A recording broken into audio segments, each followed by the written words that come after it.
Welcome to Roots and Branches of Lehi, the podcast where we get to know the faces, stories, and lives that make up our community.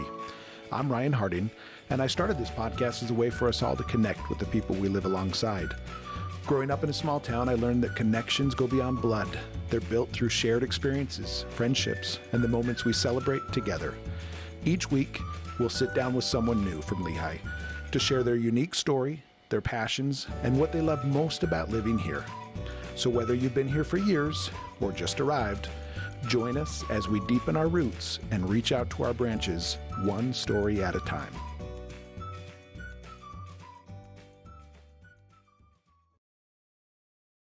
Welcome, Doug Webb. We have Doug Webb here today, and who is a friend and I would say a pillar of the community. Does that seem right to you? Well, I don't know about that, but I guess whatever you would say. I wouldn't consider myself that, but I sure love the community. Well, okay, so let's start with that, because you're born and raised here in Lehi, right? And Yes. and you've worked in Lehi, been in the school systems for a very long time. Why? I guess first of all, what do you like about Lehi? Why Lehi? Why'd you stay in Lehi? This is a community that I've been involved in my whole life. My parents were involved in this, my grandparents and great-grandparents. I remember my grandpa, as I was thinking about changing, I started my career at Copper Hills High School. And as I was going to take the job at Lehi, I wasn't sure how that would be, having grown up here. Yeah. You wonder what people will think of you because, as a teenage kid, I wasn't perfect. And my grandpa and my dad said, Doug, you need to take that job. We support and love this community. And so I did, and been grateful ever since. So love this community and have been here my whole life.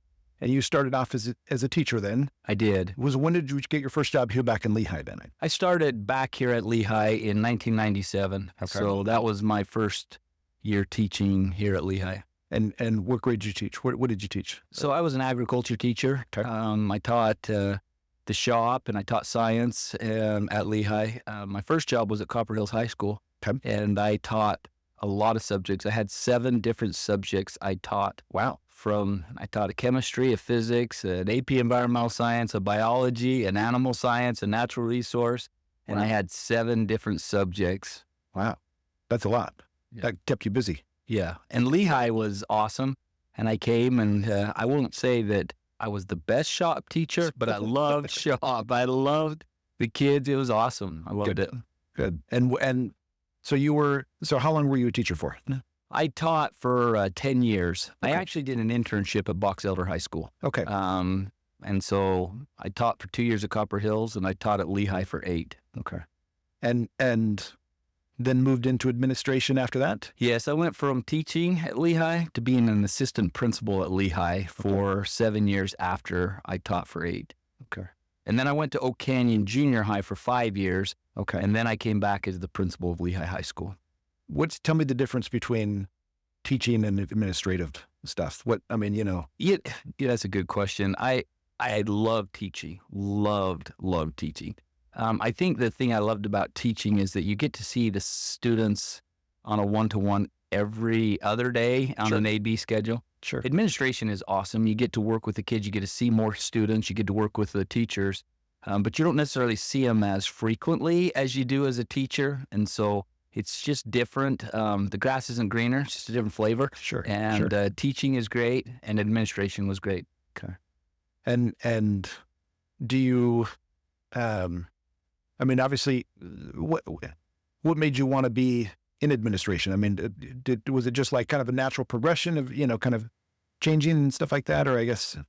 I've got a lot of people in this community that know me, and so they know whether I tell all the truths or I don't tell all the truth. And the truth of the matter, when I went into administration as assistant principal, Alexa and I needed a little more money. And so I loved it. I loved being an assistant principal and working with the students and being able to impact them. I loved teaching. But it was that progression financially a little bit and the ability to maybe help others at a bigger sense, a more global sense. And I guess that's another question I have then is, why education? Have you always wanted to go into education? Or was that like, yes, I always want to be a teacher. I want, or I'm really interested in agriculture. I mean, obviously I know you have horses and different things like that. So was that always, or was another path maybe, just curious on that. Well, everyone in Lehi knows that I am not a cowboy. I want to be, but I'm not. And that I wanted to be a farmer, and I'm not. My dad worked at BYU, and he was an agronomist, and so and agriculture was a big part of our life. And my grandpa had a farm here in Lehi, and then I had the privilege to work for Stan Lewis on his farm, and I loved that job. And when I returned home from serving a mission, I wanted to be a farmer, and that was not an option for me, even though Stan hired me back, and I went to work for him. And so I decided, in talking with my dad as we went through opportunities and careers in agriculture, that the best thing to do would be an educator. And so I went into education. I also had great educators. My principal, Russ Felt, was a hero of mine. He was also my stake president, and he was my principal. And so I knew that being an educator would be a great opportunity. And I'd be able to practice what I couldn't do. So I could teach what I couldn't do. And so that was another lesson. So he was your principal and your stake president, which ironically, that's what you've been for a lot of people too. Yeah, it's ironic. In fact, when I went back to Lehi, he came to visit me. He passed away during COVID, and he and his dear wife, they're phenomenal. But he was healthy when I went back to Lehi, and he came to the school to make sure that I knew how to be an educator. And I remember when he came, and I thought, people remember me as a kid, and here I am. I'm going to be the principal of the high school. I'm grateful for some growth. Certain people who didn't know me when I was 12 and 13, 14, 15. Anyway, so yeah, he was a hero of mine in education. Do you feel like you didn't work with him, so I'm not sure if I could say you modeled a lot after him, but obviously he was a hero, or, somebody that you looked up to, and obviously ended up ironically becoming a lot like, I guess, right? Yeah, he and Dale Price was the principal of Lehi for a long time, and I watched them and thought, if I could be half as good as them. The things that were different, though, that we would talk about is, think about this, they didn't have cell phones. They didn't have emails. When I was a student at Lehi, we didn't have a stoplight. In fact, Arctic Circle, when it was first built, was built as Vittles. And that was not there when I was a student in high school. That was built after I graduated. And so Lehi had the broadcaster, and we had IGA, we had Kohler's, and before Kohler's is in the building it's in now, it's where Standard Plumbing is. And so you can imagine the difference between Dale Price, Russ Felt, and then Doug Webb, the difference in technology, the differences. So anyway, it was good. And he was such a great man. Well, so let's talk more about, obviously you spent a lot of time as Lehi principal. That's where I think a lot of us know you as the principal of Lehi. So let's kind of dive a little bit into that. But tell me I'll just start with any cool stories from that time, anything that stands out from that time as being principal, anything that, comes to mind, I guess. And then we can dive into other things, but. Well, Ryan, it's an interesting thing as you think about stories. Ironically, it's been phenomenal. A lot of my students that I taught live in this community. And when I became the principal, I have students, children that are at the high school, and I was their teacher. And one of the funny things is when I became the assistant principal and then the principal, we had teachers at the school that were still my teachers. And so now I become their supervisor.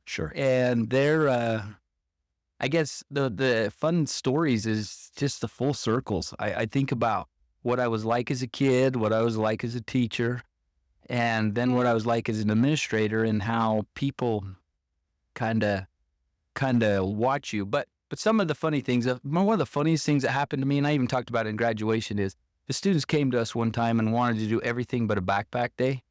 And they asked if they could do that. And I thought, that'd be great. I don't see anything wrong with that. And the night before everything but the backpack day, 2 of our kids at our house are asking if we still have the old microwave and if we have an old crock pot. And I wasn't smart enough to clue into what was going on. And the next day I get there and we have everything from garbage cans to dogs carrying kids' books to students bringing their little siblings to school to carry their books to your crock pots, microwaves. Yeah. It was bigger. I remember we got together as an administration team and I said, they won. They beat us. It's just all there is to it. Sure. We just have to get through this day safely. There's not much we can do other than get through this day safely. Then in graduation, I said, chalk one up for the students because they beat us that day. We were not prepared for that. They thought a little more creatively than I guess you did at the time. We were not prepared. Yeah. We weren't prepared. What, I mean, so obviously being a principal's hard too. Tell me some of the hard things or what, without, going into too much, detail, but what are some of the hard things of being principal and stuff like that? What are things that maybe people wouldn't know about, that never really hits the news or sees the light of day per se? One of the challenges is we all of us love people and then we love kids. And one of the hardest things as a principal or a leader is not everybody gets the job. Not everybody can have all of the things that they want because there's only a certain number of starters on a team and there's only so many seats that we can do for certain AP classes and whatnot. And that's really hard. That was really hard for me. That was the hardest thing is to watch students that I loved and care about. Mm-hmm. Great kids, just the best of the best, and them not have some of the things that they had longed for. Sure. I remember, and this maybe you'll share it, when our son Ryan, not you Ryan, but when our son Ryan was in 7th grade, maybe it was 8th grade, we were playing a basketball game. And he's followed me around, and it was, it's basketball, and so there's only a certain amount, and people were asking me questions about their kids and stuff, and my Ryan says to me, and he says, "Dad, does anybody like you?" And I said, "Ryan, let me just teach you something really quickly." I said, "I want you to watch here for a minute." And our school is 1,800 students. That's how big we were at the time. And I said, and there will only be 5 students. It was a girls and a boys game. I said, there will only be 5 in each that will be starting out of 3 grades.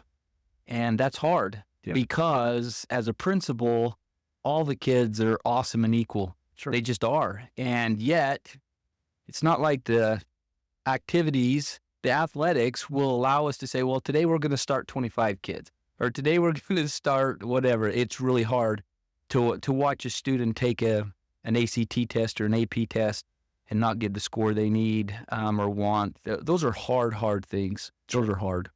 And so people would come to you even on sports. I take a principal mainly over academics, but sports too. People would say, they'd bypass the coach and go to the principal and say, "Hey, why isn't my kid on the team?" Sometimes. Yeah, and I will say this: being a parent myself, we want our kids to be successful. Of course. And we hurt when they hurt. And I was grateful when people did come talk to me because we can always improve.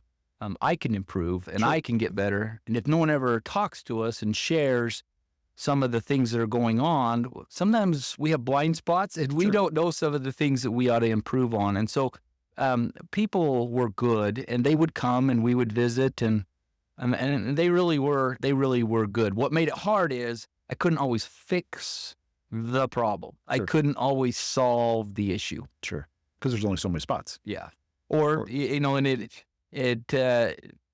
when it comes to high school students, they're trying to find their way too. And so they make mistakes. And I do believe, and I believe as an adult, as a leader, that we got to help everybody, and kids especially, realize that they can always recover when they make mistakes. Yeah. That we want them to be successful and achieve, but sometimes you have to do things because certain lines were crossed but we also have to help people realize that it's okay. We'll be okay. Sure. We're still going to graduate, and we're still going to be a great, successful contributor to society. So, How going back to the Lehi part of things, I guess how do you think a school fits into the community? What role is Lehi High School supposed to play in this community and stuff?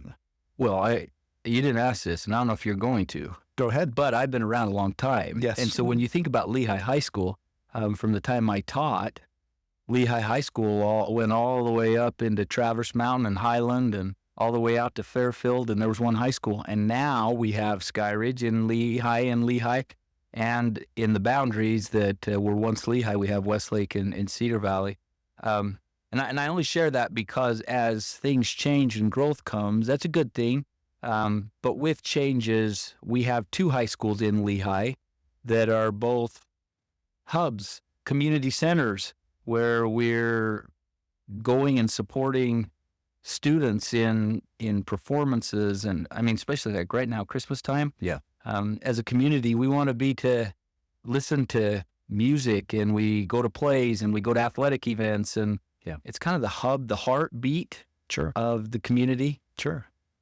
Does the high school ever do any kind of, service things or anything like that? I mean, it's besides, outside of itself, I guess. Do they ever? Yes. Student councils that are doing service all the time for helping Lehi for a long time, and Becky White, and she's a longtime resident of Lehi as well. And she ran the sports marketing, and we did the Jazz Bear Christmas shopping day. In fact, just did it again this year. And to watch the kids go shopping with a student in need. Yeah. The high school kids. Oh, I mean, it's not funny. It's great to watch them. They're pulling out their own money to say, okay, the Jazz Bear stuff, we raise this much money, you have this much to spend, and then they're in line, and the high school kids are like, how can I help give some more? And what a great opportunity for kids. And Becky did a great job with that. That was something that she did for many, many years. Good. So you talked about technology changing and different things like that. So what are some challenges that face, education right now, I guess, in that regard? Just, the world's changing, different things and stuff like that. What are some challenges, and how did you address it as a principal? And we'll get to the administrative part here soon, but. Well, Ryan, you should know better than to ask me anything about technology. I should know. That's a fair point. You should ask me about technology. But over the course of years, you start to use a projector, or you start to use, the phone. I still have some good overhead. Yeah, that I could put out there. I've seen it. And I, have, a chalkboard and some chalk, and there's some great things with technology, and there's some hard things with technology. Yeah. One of the hardest things with technology, and you can, Ryan, it's okay. I have a good sense of humor. You can make fun of me about my technology skills. But one of the hardest things for educators is to stay up to date on all the technology. Sure. And I have to go back to teaching. So I just gotta tell you a couple things about students. When I was a teacher, there were a lot of students who knew more than I did. They came from backgrounds where they knew a lot, and they were awesome and sharp. Sure. And I needed them to teach me, because there were things where I was like, I don't know how to do that, but I know I got a student that knows how to do that. And so I relied on students heavily. Well, with technology, students know a lot about technology, and so do parents. And so staying up to date with all the current technology and costs of that is a challenge. Sure. The other challenges are the things that happen that are out of our control, things that happen through the phones and social media, and we can say anything and do anything. And I do think sometimes we, even as adults, don't recognize that challenge. Sure. Did you see, you're talking with, I guess it'd be broad, but, students bringing phones into classes and stuff like that. And I guess, kind of messing with those sometimes, or. I'm talking more of, a great teacher. They're good at managing those kind of things. And most kids and parents are good about managing that component. But just Facebook, Instagram, I'll give you one that was hard for me. Sure, okay? Tell me. Yeah. When I was a kid, and growing up here, and anybody who listens to this will know that this is, there were times I didn't get invited to things. Sure. I didn't know I wasn't invited. Sure. I didn't get invited to some things. And now with technology, everybody knows everything that's going on every minute of every day. Sure. And I hurt sometimes for students or comments that are made on social media that get back to them. And those are just challenges. We have to learn to navigate it. And it's just challenges. Because they know about the party that happened and they weren't invited to or whatever. Sure. Yeah. Do you ever have teachers that, sometimes, you see cops getting recorded or teachers getting recorded? Does that, you ever had any issues with that at high school and stuff like that? Or, We did, and that made all the news, and so I guess people could go look that up. We had one that was pretty extreme.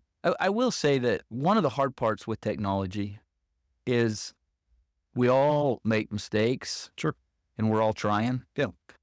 And I don't know, sometimes it's hard to define those lines because there's things that aren't okay. Of course. They're just not okay. And then there are times, like probably on this technology, it's a podcast, right? Yeah. So probably on this podcast, somebody's going to listen and maybe I'm going to say something that my intentions were pure. Sure. And it didn't come across. And that's sometimes hard when it comes to people being recorded or whatnot. But there are extremes, and we address those because things aren't okay either. Sure. Gotcha. Good. That's a good answer. There's a balance there, I guess, right? So. Yeah. Okay. Anything else from your time from Lehi High School? If somebody's wanting to, pursue that same path and stuff like that, it's great. People are good. I mean, I have to say, Ryan, because, we were the construction project of the year and whatnot. Yes, you were. But we went through 4 years of construction. Yeah. And between the community and our city and the district, people took care of us. Yeah. Can you imagine being a neighbor across the street and all the dust and mud? Sure. And people were good. And you look at the facilities now, yeah, it's compacted. It's a tight space. Yeah. But it's a beautiful facility. It is. And that was 4 years while I was there. And boy, I wouldn't change that for the world to have that opportunity. And I can just say that teachers, the faculty, staff, neighbor, community, everyone was so good to work with. It was it wasn't easy. No, but it was good. Did you get any say on some of the things? Did you get to have input on where things went? And, Yes, Lehi was a design build because of the space. Okay. And so there were a lot of people involved in the design process.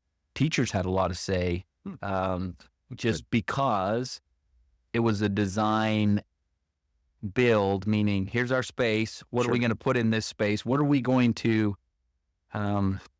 let go of, or what are we going to have? Because we can't go out or wider or whatnot. So everyone was great to work with. The architects and the construction company, Westland and Naylor Wentworth Lund. It was fun. I mean, I have to be honest, it was fun. I don't know if everyone else felt that, but it was a fun project, and people are good to work with. Good. And you said it's a design build. So is that because Lehi's footprint is a little bit smaller than other high schools? Is that kind of like, because I heard once that it used to be bigger, then they sold off some land and stuff like that, which I guess would be the sports facilities and stuff like that, I guess. But okay, well, I'm not that old. So if they sold off property, I wasn't around. Okay. But I went to school there. In fact, I joke about this, Ryan. Yeah. But I tell everybody I was there 25 years. I am counting 4 years as a student. Sure. So, counted it. You're there. But 25 years. In my experience, the property hadn't been sold off, but I'm sure there was. I've heard that too. It is a smaller campus size. But when the rebuild happened, it wasn't like there was a lot of property hanging around to build one close and whatnot. And anyway, so it was a fun project. And our district Alpine District was great in the design process. So everybody had a part of it, is what I'm saying. From Alpine District to the contractors, to the architect, to teachers. Fun project. Good. So don't talk about anything that might be wrong, because that'll just hurt my feelings. And I have thin skin, so I can't handle my feelings being hurt. Well, hey, okay, I got a question for you then too. I've noticed like with my own kids, and I don't know if this is just different from where I grew up versus here, but I will compliment the school district on the fact that it seems like kids are going, to college with a lot more credit and a lot more different things. Like when I went to college, I remember hearing about people, they had all these credits already for college. And I'm like, wait, what? Huh? I'm starting from scratch, and I was a good student and stuff like that, but it seems like that's something that Utah and maybe specifically, Alpine School District, I guess, has done well with kind of getting kids ready for college, where they're coming to college with college credit already and stuff like that. I don't know. That seems, you want to speak to that, I guess? Well, there's just a lot of opportunities for kids. The beauty of a comprehensive high school, which all the high schools in Alpine District are comprehensive high school, is there's something for every student. Yeah. And so a student that wants to have an associate's degree can take enough concurrent enrollment to have their associate's degree or AP classes and get credit that way, or take and get CTE pathways and have a certificate prepared for the workplace, to being involved in fine arts, to activities, to athletics, to clubs. There's something for all students, but certainly when it comes to college credit, if a student wants to do that, there are those opportunities for students to do that. Good. Well, again, it seems, like I said, my girls are far more prepared for college than I was. So yeah, well, they're smart too. They are smart. And Ryan, I know you a little bit, so they are smart. Yeah. Well, their mom's smart. So yeah, that's why. Yeah, their mother's awesome. That's right. I agree. Well, okay. So, well, speaking of Lehi again, so Lehi's grown a lot. Has that growth? So you mentioned 1,800 students. Is that maxed out, or how many students can Lehi hold? And has the growth changed that, I guess, a little bit, or maybe now with Skyridge being here, that's kind of just taken off some of the load? But yeah, I don't know. If I start saying numbers, somebody out there will question my numbers, because my memory, I'm getting older, so my memory isn't quite as well as it ought to be. But when we split with Westlake, Lehi was at about 2,500 students. Okay. We were in a different situation, and we didn't have satellites and things like that. And so then Westlake was built. And then when Lehi split with Skyridge, I wasn't at Lehi when it split with Skyridge. Okay. But the numbers were about 2,700, right in that number. Okay. Maybe 2,800 when Skyridge came. When I tell you the story about Ryan and I out at Uinta basketball, we were about 1,800. Okay. But I think Lehi right now is at like 2,200. Okay. And I'd probably get these wrong, so don't quote me on these, everybody out there. But I think Skyridge is probably in the 2,500 range, somewhere like that. Okay. And do you anticipate more growth could the high school handle more people? I guess it can, because it was at one point higher. So yeah, yes. You're wanting to ask me the question I want to avoid, Ryan. Well, and that is that everybody knows that parking's a premium. It's we can handle a lot of things, but I recognize that parking's a premium. And I asked you before we started to stay off that subject, because parking is a premium. Let's stay off it. Let's do it. We'll move on.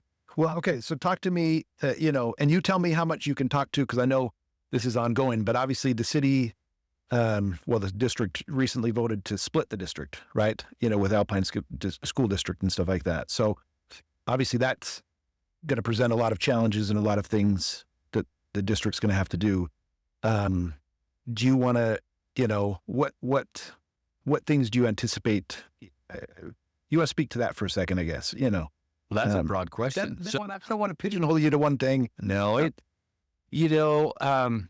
with change, and our superintendent is really good at trying to help us navigate some of the emotions that we have. And when I say that is helping us all, we all need this, to learn how to handle emotions. Sure. Change can be hard. It can be good, and it can be hard at the same time. I remember, I'm going to liken this when I talk about change. One of the hard things that happens with change is friends. Sure. You work at a school forever, and then you get notified one day that you're going to O'Kane Junior High. Sure. I'm leaving my friends at the high school, and I've known them, and I love them dearly, and I go to Oak Canyon. Well, I'm there 5 years, and guess what? I developed this love of Oak Canyon, and then change happens, and what do? I leave, and I come back, and then I'm at Lehi, and then when I left Lehi to go to the district office, that was hard on me. I was excited and hurt at the same time because I didn't want to leave and have this major change, these people that I love. And when I say people, I'm talking the whole community. Sure. I'm talking faculty, staff, students, everyone. I loved and love Lehi High School and the whole community. And it's hard when you have change. So when we talk about a reconfiguration, we talk about some of the things that happen is change, and change is good.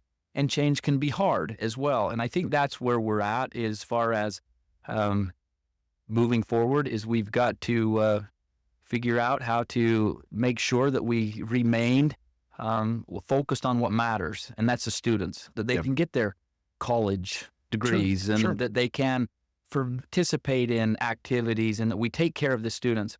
And I believe with all my heart that's going to happen no matter what, that we have great people that are involved in cities and in communities, in school board and district that truly care about kids.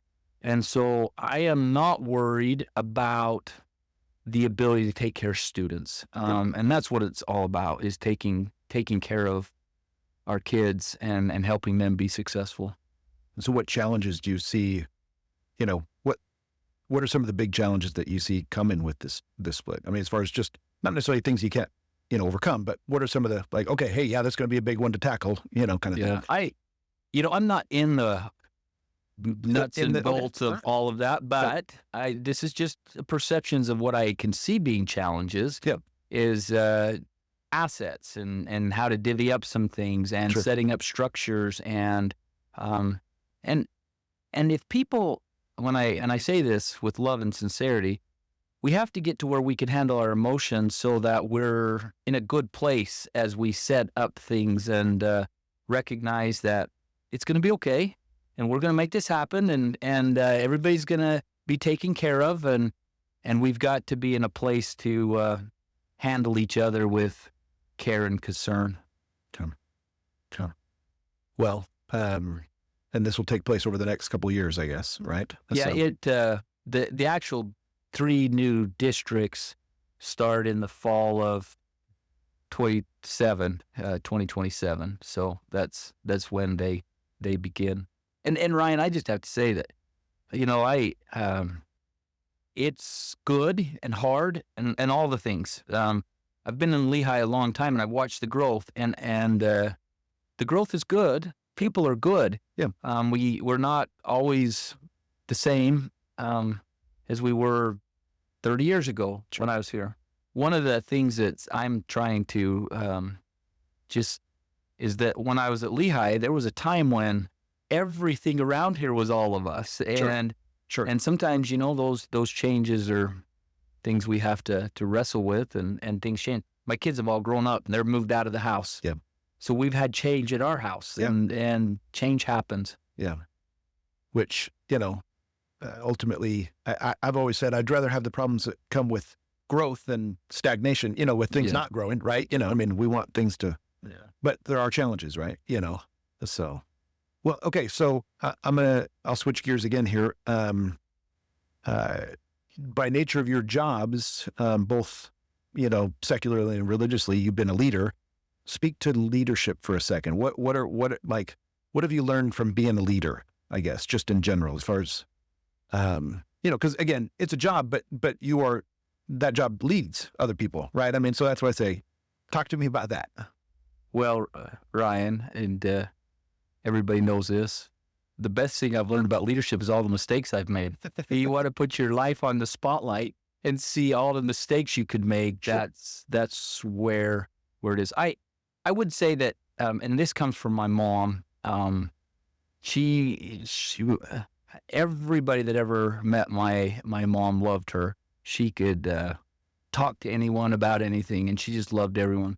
One of the things that I believe with all my heart is that whatever happens, we're going to be okay if we take care of each other and make people feel like they're cared for and they're loved. And that's the hard part with leadership, is that sometimes you don't have all the time.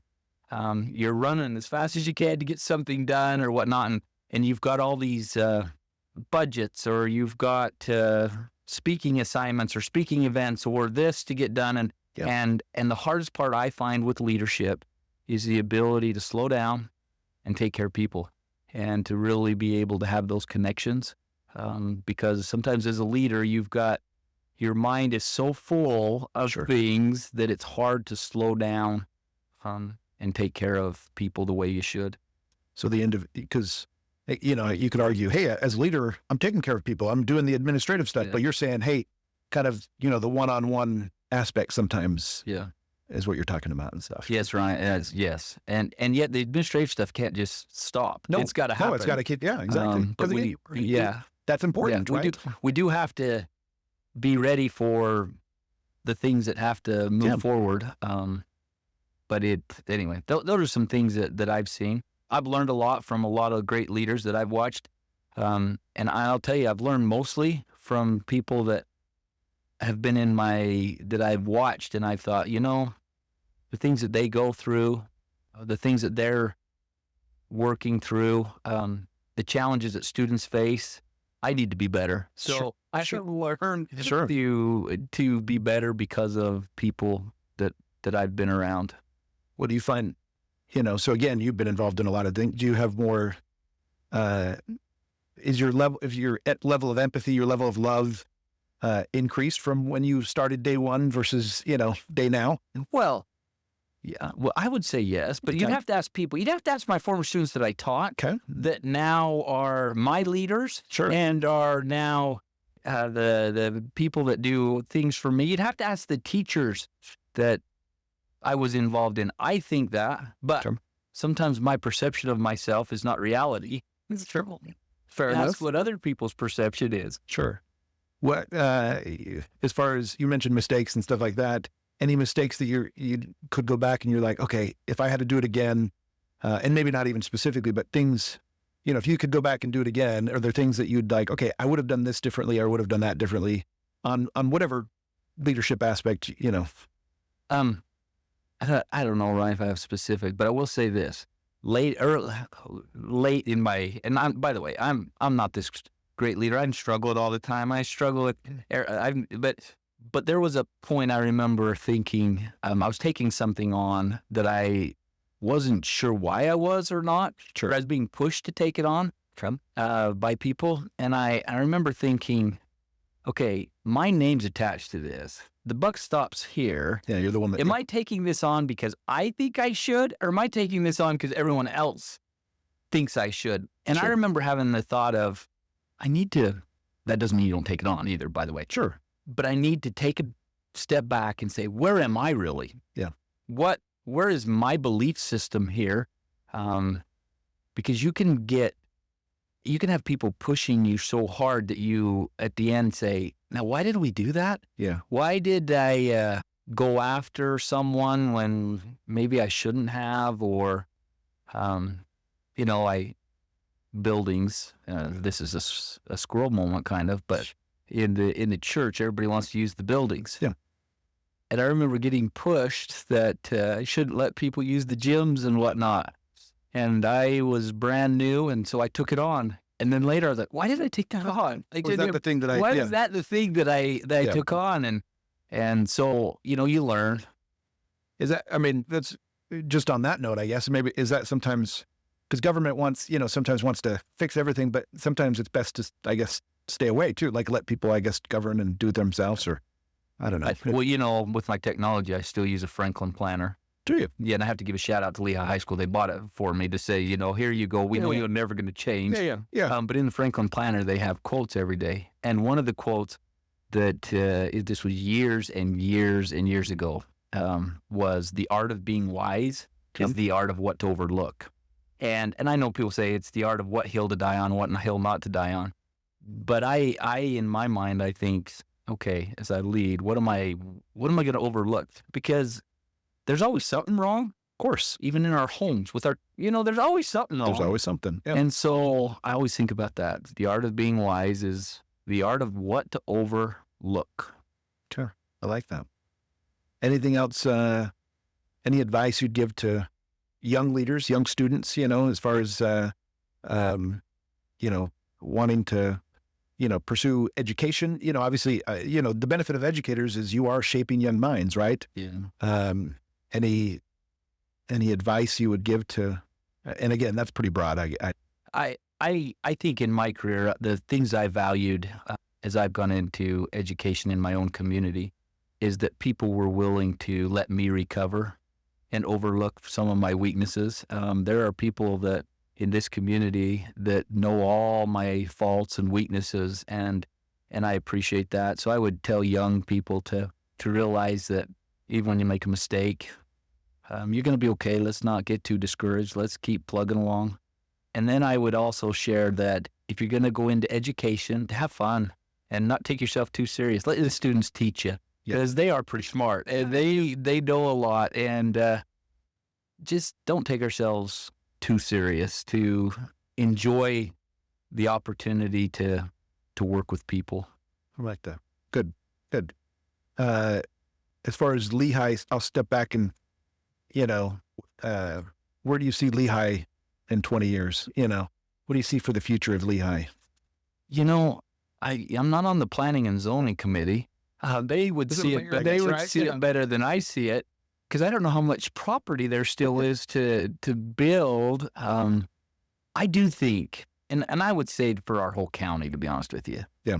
But we have great people. We really do. We have sincere people in this county and area that really are trying to do the best, and we can. What's interesting to me is, and not to get political here, Ryan, it's not my place because I'm not smart enough to get political, but I don't know about the ability to afford houses and stuff like that. Yeah. So I don't know what that looks like in the future.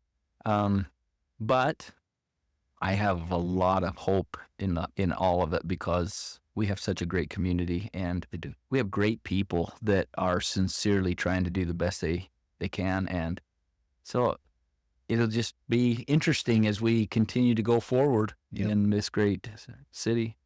Any advice you'd give to somebody that's just moving in? If somebody moves into the neighborhood, into Lehi, any advice, you've been a part of Lehi for so long, and obviously Lehi's changed a lot and stuff like that, but any advice you'd give to somebody moving in? So I have been around a little while, and the growth has been good. I've learned a lot from people, and I'm grateful for people that have moved in and helped me see things. I would just tell people to get involved. I really would. Whether it's our community days, the Lehi Roundup, civic assignments, school systems, getting involved, getting to know your school, being a part of things, being informed. I would just tell people to get involved. It's a great, great place. So get involved. Okay. Anything we haven't covered that you want to hit on? Did I hit all the topics, Ryan, for you? You did a great job. I'm just not smart enough to answer all your questions. You would answer them first. Give a shout out to all the people that have taken care of us, you and me, and this whole wonderful community, and it's a great place. It's a great place. I've just been grateful to be part of it, to be honest with you. Well, I like, in a world that seems to kind of shed things quickly, I'll move on, I'm going to, get rid of you or something like that, staying in one area. And to your point, hey, that means some people know you and they know, the good and the bad, right? But I like that, hey, the benefit of staying, though, is the roots that you're planting and the different things, the ability you have to affect the community, because the community, the people here. I mean, I see a lot of benefit to that, I guess, to stay and put in one area where you're really able to make a difference, I guess. And again, I don't know that anybody's interested in this, but I'll just tell you one quick story. Yeah. When I was 10 years old, I had a little paper out here in Lehi, and I delivered the papers. And one of the houses, I was late. Of course, it's 10 years old on Sunday mornings. You don't get up like you should. And so I was late delivering the paper. And somebody who's a hero of mine, he's passed away, but he was phenomenal. let my dad know that I was late giving the paper. So the next week, I go early. I'm 10 years old, remember? Yeah. And I ring the doorbell at 5 o'clock to make sure that they know that their paper's there. Yeah. And of course, they get up and they come and what do I say? It wasn't me. And my dad says, who else would be out at 5 o'clock in the morning? Who else would be out at 5 o'clock in the morning ring a doorbell? Well, then you fast forward, and I had the awesome opportunity to teach their grandchildren, and they were so good through all of the growth and changes at Lehi High School, and so good to work with, and would tell people, you know what, Doug's working on it. We're okay. And I think about how awesome that is that people are willing to let you make mistakes at a young age. But that's kind of how it works in these in communities where you've been around a long time. Yeah, people know everything that you've ever done. Yeah, they even at 10 years old. But you're able to still grow and still change, and and then, like you said, teach their grandchildren and stuff. So that's good. I mean, I think that's what makes up a community, right? So, that forgiveness and love and different things like that, I guess, right? So it's a great community. Yeah. Anything else, Doug? No, just thanks and for everybody out there. It's such a great place, all of this county and everywhere we are, and just get involved and we're going to take care of everybody. Okay. Good. I like it. Thank you. Thank you. Thanks, everybody. Thank you for joining us on Roots and Branches of Lehi. I hope today's story helped you feel a little more connected to the people who make up our community. Remember, every person here has a unique story, and together, we're what makes Lehi feel like home. If you know someone who would be a great fit for this podcast, please fill out the form in the show notes so we can reach out and schedule an interview. We'd love to hear from you. A big thank you to our sponsors, the Work Harding Home Mortgage Team and Play Harding Nightly Vacation Rentals, for supporting this show and helping us bring our community closer together. Until next time, keep growing those roots and reaching out to your branches. Take care.